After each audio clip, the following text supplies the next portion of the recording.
Hi, എല്ലാവർക്കും നമസ്കാരം. നമുക്ക് ഈ പുരം കാണുന്ന സീരിയലിലെ അരവിന്ദിൻ്റെയും മക്കളുടെയും വരാൻ പോകുന്ന ആഴ്ചയിൽ നല്ലൊരു കഥ കേൾക്കാം. അങ്ങനെ നമ്മുടെ വിനീതിനെ രാത്രിയായിട്ടും കാണാത്തതുകൊണ്ട് ഗംഗയും കാവേരിയും കൂടി ചേർന്ന് വിനീതിനെ അന്വേഷിച്ചിറങ്ങുകയാണ്. അങ്ങനെ റോഡ് സൈഡിൽ നിവിൻ്റെ കൂടെ മദ്യപിച്ച് അബോധാവസ്ഥയിൽ നിൽക്കുന്ന നിവിനെയാണ് കാണുന്നത്. അങ്ങനെ അവർ വിനീതിനെ വീട്ടിലോട്ട് കൂട്ടിക്കൊണ്ട് വരികയാണ്. വിനീതിനെ കാണുന്നതും ശാരദ ഇങ്ങനെ നോക്കി നിൽക്കും. കാരണം ഒരു തരത്തിൽ നമ്മൾ പ്രതീക്ഷിക്കുന്നില്ലല്ലോ വിനീത് ഇങ്ങനെ മദ്യപിച്ച് വീട്ടിൽ വരുമെന്ന്. അങ്ങനെ എല്ലാവരും കൂടി ചേർന്ന് താങ്ങിയെടുത്ത് ബെഡിൽ കൊണ്ട് കിടത്തുകയാണ്. അതിനുശേഷം വിനീതിനൊരു അബദ്ധം പറ്റി പോയതാണ്. നിവിൻ കൊടുത്ത ഗ്ലാസ് മാറിപ്പോയി. മദ്യത്തിൻ്റെ ഗ്ലാസ് വിനീതാണ് കുടിച്ചത്. പിറ്റേ ദിവസം രാവിലെ വിനീതിന് ആരുടെ മുഖത്ത് നോക്കാനും പറ്റത്തില്ല. അപ്പോഴത്തേക്ക് ശാരദ ഇങ്ങനെ നോക്കും. അപ്പോഴത്തേക്ക് വിനീതിനെ കുറ്റപ്പെടുത്തി സംസാരിക്കുമ്പോൾ നമ്മുടെ ഗംഗ പറയും, അമ്മ ഇത് വലിയ തെറ്റായിട്ടൊന്നും കാണണ്ട, ഇപ്പോൾ എല്ലാവരും മദ്യപിക്കുന്നതാണ്. പിന്നെ വിനീതേട്ടനെ കുടിച്ചിട്ട് അമ്മ കണ്ടത്, അച്ഛൻ ഇതുവരെ മദ്യപിച്ചിട്ട് അമ്മ കണ്ടിട്ടില്ലല്ലോ, അതുകൊണ്ടാണ് അമ്മയ്ക്ക് അങ്ങനെ വിഷമം തോന്നിയത് എന്ന് പറയും. അതിനുശേഷം രാവിലെ വിനീതിന് നാണക്കേട് കുറ്റബോധം കാരണം ആരുടെ മുഖത്തും നോക്കാൻ പറ്റത്തില്ല. അങ്ങനെ വിനീത് ആരും കാണാതെ അങ്ങ് രാവിലെ കടയിലോട് ചെല്ലുകയാണ്. അങ്ങനെ കടയിലിരുന്ന് സംസാരിക്കുകയാണ്. അബദ്ധം പറ്റിപ്പോയി, ഇന്നലെ അബോധാവസ്ഥയിലാണ് കയറി ചെന്നത്, എൻ്റെ എല്ലാ പ്ലാനും ചീറ്റിപ്പോയെന്നൊക്കെ പറയും. സാരമില്ലടാ വിനീതേ, നീ ഒരു കാര്യം ചെയ്യും, കുറച്ച് മുല്ലപ്പൂവും അലുവയൊക്കെ വാങ്ങിച്ച് വീട്ടിൽ കൊണ്ട് ചെല്ലാൻ പറയും. അതപ്പോൾ ആർക്കാ? എടാ നിൻ്റെ ഭാര്യ ഗംഗയ്ക്ക്. ഓ, മുല്ലപ്പൂവിലും അലുവയിലൊന്നും വീഴാത്ത ഒരു പെണ്ണുങ്ങളും ഇല്ലെന്ന് പറയും. ഉള്ളതാണോ? പിന്നെ എൻ്റെ അനുഭവം കൊണ്ട് ഞാൻ പറയുന്നത്, നീ ഒരു കാര്യം ചെയ്തതിൽ നല്ലൊരു കടയിൽ പോയി കുറച്ച് നല്ല അലുവയും കുറച്ച് മുല്ലപ്പൂവൊക്കെ മേടിച്ച് അങ്ങോട്ട് കൊണ്ട് ചെന്ന് ഗംഗയ്ക്ക് കൊടുക്കാൻ പറയും. അത് ശരിയാന്ന് പറയും. കുറച്ച് റൊമാൻറ്റിക്കൊക്കെ ആവാമെന്ന് പറയും. അങ്ങനെ വിനീത് നേരെ വീട്ടിലോട്ട് വരുമ്പോൾ ഒരു പൂക്കട കാണും. അങ്ങനെ പൂക്കടയിൽ കയറി കുറച്ച് മുല്ലപ്പൂവൊക്കെ മേടിക്കും. അങ്ങനെ ഒരു ബേക്കറി കയറി കുറച്ച് ഹൽവയൊക്കെ മേടിച്ചുകൊണ്ട് നേരെ വീട്ടിലോട്ട് വരികയാണ്.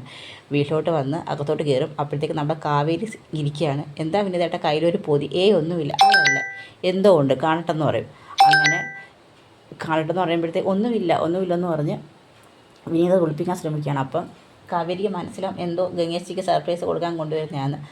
ആവട്ടെ എന്ന് പറഞ്ഞുകൊണ്ട് കാവേരിക്ക് അങ്ങ് സന്തോഷമാവും. അങ്ങനെ കാവേരി അങ്ങ് പോവുകയാണ്. അതിനുശേഷം റൂമിലോട്ട് കയറും. അപ്പോൾ ഗംഗ അങ്ങോട്ട് വരികയാണ്. ആ സമയത്തൊരു ഗംഗ ഇവിടെ വന്നിരിക്കാൻ പറയും. അങ്ങനെ ഗംഗ ഇവിടെ വന്നിരിക്കും. അപ്പോഴത്തേക്ക് കുറച്ച് ഹൽവ എടുത്ത് ഗംഗയ്ക്ക് വേണ്ടി മേടിച്ചാന്ന് പറഞ്ഞ് കുറച്ചെടുത്ത് മുറിച്ച് കൊടുക്കുകയാണ്. അപ്പോഴത്തേക്ക് ഗംഗ അങ്ങ് വാങ്ങിച്ച് കഴിക്കും.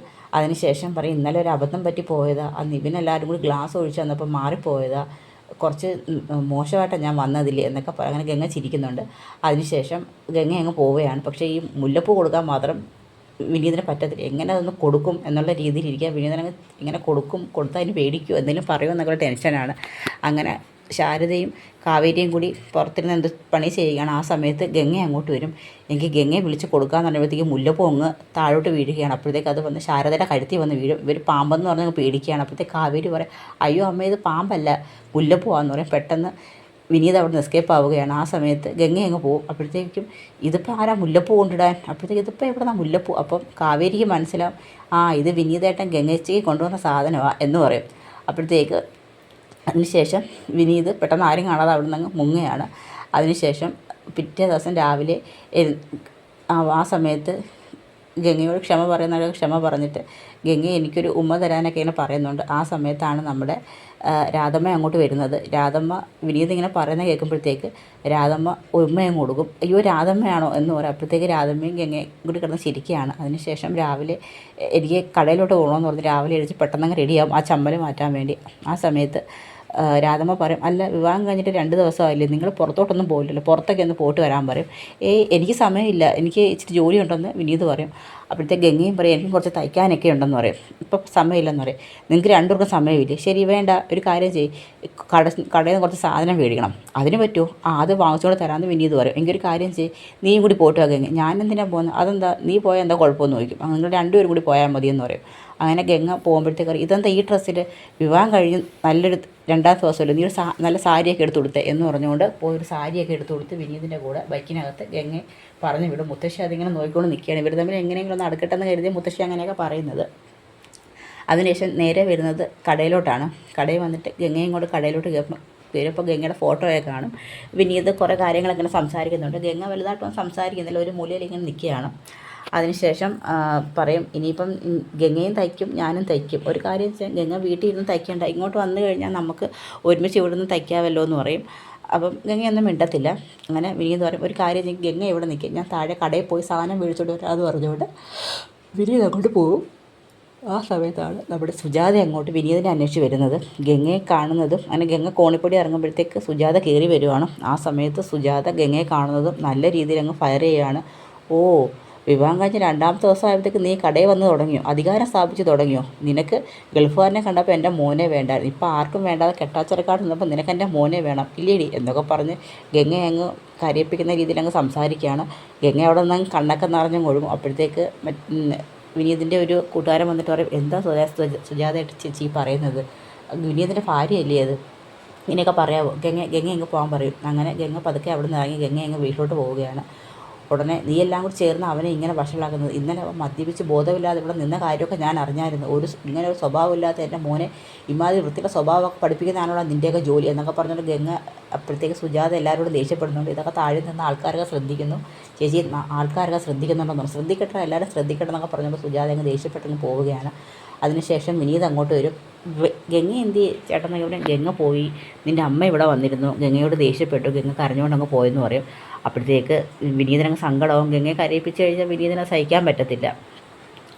അതിനുശേഷം കാണിക്കുന്നത് നമ്മുടെ ജയപാലിനെയും നിവിനെയാണ്. അങ്ങനെ ജയപാലൻ കുറച്ച് സ്ഥലമെല്ലാം കൊണ്ട് കാണിക്കുന്നുണ്ട്, ഒരു എസ്റ്റേറ്റ് കണക്ക് കുറേ സ്ഥലം കൊണ്ട് കാണിക്കുന്നുണ്ട്. അങ്ങനെ പറയും, നിവിനെ നീ ഇതൊക്കെ നല്ലോണം നോക്കാൻ പറയും. അജയ്ക്ക് ഇത് ഞാനിപ്പോൾ മേടിച്ചതാന്ന് പറയും.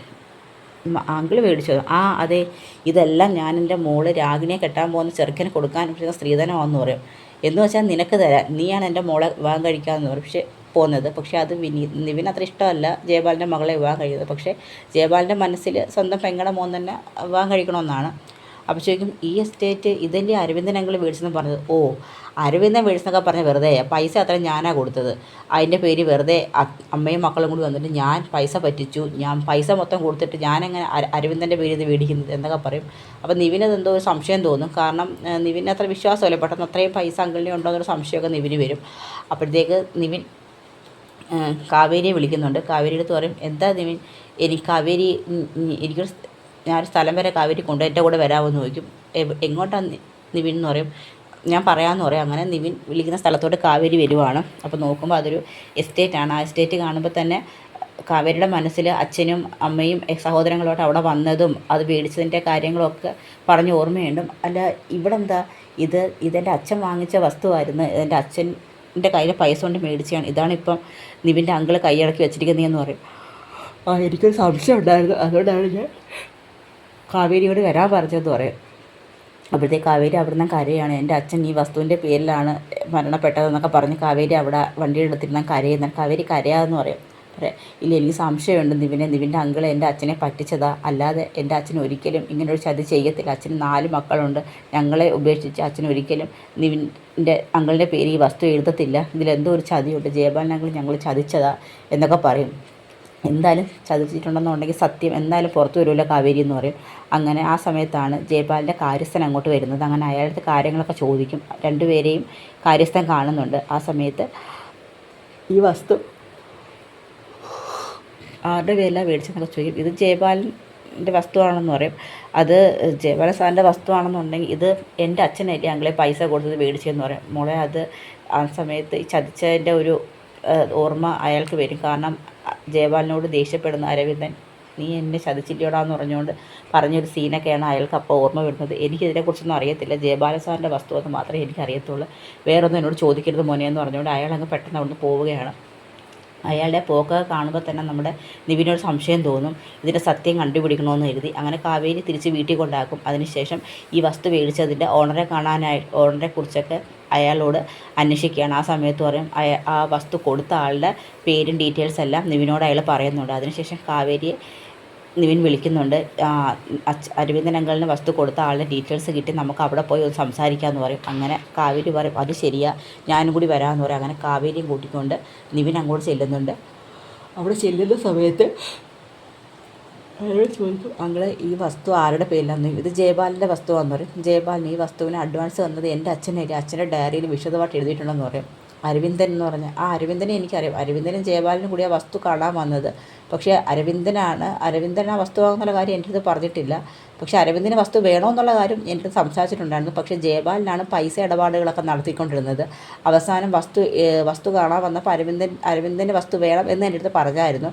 പക്ഷേ പൈസയും കൊണ്ട് തന്നിട്ട് ജയപാലൻ എന്നോട് പറഞ്ഞത് എൻ്റെ പേര് വസ്തു എഴുതാനാണ്. അന്ന് ഞാൻ ചോദിച്ചു, അരവിന്ദനല്ലേ വസ്തു, പിന്നെ എന്തിനാ ജയപാലിൻ്റെ പേര് എഴുതിയെന്ന് ചോദിച്ചപ്പം ജയപാലൻ എന്നോട് പറഞ്ഞത്, അരവിന്ദൻ പറഞ്ഞിട്ടാണ് ഞാൻ അങ്ങനെ ചെയ്യുന്നത്, എൻ്റെ പേര് എഴുതിയാൽ മതി എന്ന് അരവിന്ദൻ എന്നോട് പറഞ്ഞു. പിന്നെ എനിക്കൊരു സംശയം ഉണ്ടായിരുന്നു. പക്ഷേ അതിനുശേഷം ജയപാലിനാണ് പൈസ എല്ലാം കൊണ്ടുവന്ന് എന്നെ ഏൽപ്പിക്കുന്നത്. ഞാൻ കരുതി അരവിന്ദൻ പറഞ്ഞിട്ടായിരിക്കും ജയപാലിന് അങ്ങനെ ചെയ്തതെന്ന്. അതുകൊണ്ട് ഞാൻ അയാളുടെ പേരിലാണ് വസ്തു എഴുതി കൊടുത്തതെന്ന് പറയും. ഇത് വലിയ ചതിയാണ് അങ്കിളെ. എൻ്റെ അച്ഛൻ ഇത്രയും നാളും കഷ്ടപ്പെട്ടുണ്ടാക്കിയ കാശാണ്. അച്ഛൻ ഞങ്ങളുടെ പേരിൽ ചെയ്യേണ്ട കാര്യമാണ്. അയാളുടെ പേരിലോട് ചതിച്ചാണ് സ്വന്തമാക്കിയതെന്നൊക്കെ പറയും. ഇത് കേൾക്കുമ്പോൾ അയാൾക്കൊരു മനപ്രയാസം ഉണ്ടാകും. മോളെ, ഞാനിതിൽ നിരപരാധിയാണ്. എൻ്റെ അടുത്ത് പറഞ്ഞ കാര്യം മാത്രമേ ഞാൻ ചെയ്തിട്ടുള്ളൂ എന്ന് പറയും. അതേ അങ്കിളെ, അങ്കിളിനെ അറിയില്ലായിരുന്നു. പക്ഷേ ഇത് എൻ്റെ അച്ഛൻ്റെ പേരിൽ എഴുതേണ്ട വസ്തുവാണ്. അച്ഛൻ ഒരിക്കലും പറഞ്ഞിട്ടില്ല ജയപാലൻ അങ്കിളുടെ പേര് എഴുതാൻ. അയാളുടെ ഇഷ്ടത്തിന് അങ്ങനെ ചെയ്തതാണ് എന്ന് പറയും. എനിക്കൊന്നും ചെയ്യാൻ പറ്റത്തില്ല, കാരണം വസ്തു കൊടുത്തു പോയി. വസ്തു അയാളുടെ പേരിൽ രജിസ്റ്റർ ചെയ്യുമെന്ന് പറയും. ഇത് കേൾക്കുമ്പോഴത്തേക്ക് കാവേരിക്ക് നല്ല വിഷമമുണ്ട്. കാരണം എന്ത് ചെയ്യണം എന്നറിയത്തില്ല. ജയപാലിൻ്റെ ഒരു ചതിയും കൂടി അവിടെ തെളിയിക്കപ്പെടുകയാണ്. ഇനി കാവേരിക്ക് പൊരുതി നേടാനാകുമോ ആ വസ്തു എന്നൊക്കെയുള്ള കാര്യം നമുക്കിനി വരുന്ന ആഴ്ചകളിൽ അറിയാൻ പറ്റും. അപ്പോൾ ഇതിൻ്റെയൊക്കെ സഹായിയായിട്ട് നമ്മുടെ നിവിൻ കാവേരിയുടെ കൂടെ നിൽക്കുമോ? അപ്പോൾ അതിൻ്റെയൊക്കെ വരും വിശേഷങ്ങളും ബാക്കി കഥകളുമായിട്ട് നമുക്ക് അടുത്ത ദിവസം കാണാം. എല്ലാവർക്കും വീഡിയോ ഇഷ്ടമായെങ്കിൽ ഒന്ന് സപ്പോർട്ട് ചെയ്യണേ.